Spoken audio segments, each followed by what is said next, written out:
Now, in another matter, about halfway through President Biden's term, he leveled some rather weighty accusations at the opposition party. He said Republicans, quote, do not respect the Constitution, end quote, and, quote, do not believe in the rule of law, end quote. Well, that was pretty rich coming from someone who is already exploring the possibility of resurrecting one of the most flagrant affronts to the Constitution in American history.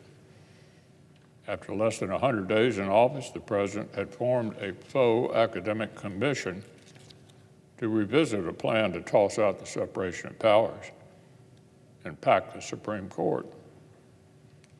This idea had been dead and buried since the 1930s, when it proved so inconceivable to even the most loyal New Deal Democrats that it almost tore President Roosevelt's administration apart.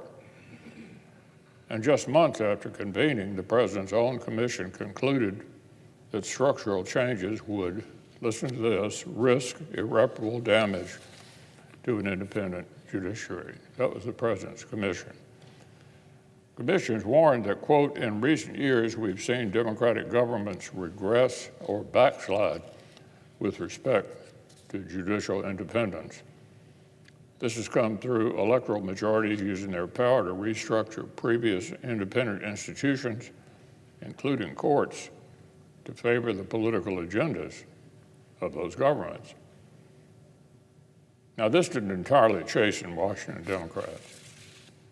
And even though they haven't yet gone forward with a nearly 90-year-old plan to turn the nation's highest court into a fief of the presidency, the campaign to undermine judicial independence is alive and well right here in the Senate. Vice President Harris, for her part, has yet to disavow her own openness to taking truly radical steps. In 2019, then Senator Harris said, quote, we're on the verge of a crisis of confidence in the Supreme Court.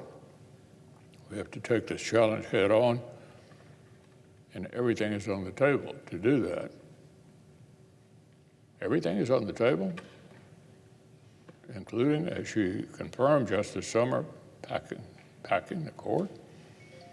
The vice president endorsed the president's call for, quote, imposing term limits on justices' active service.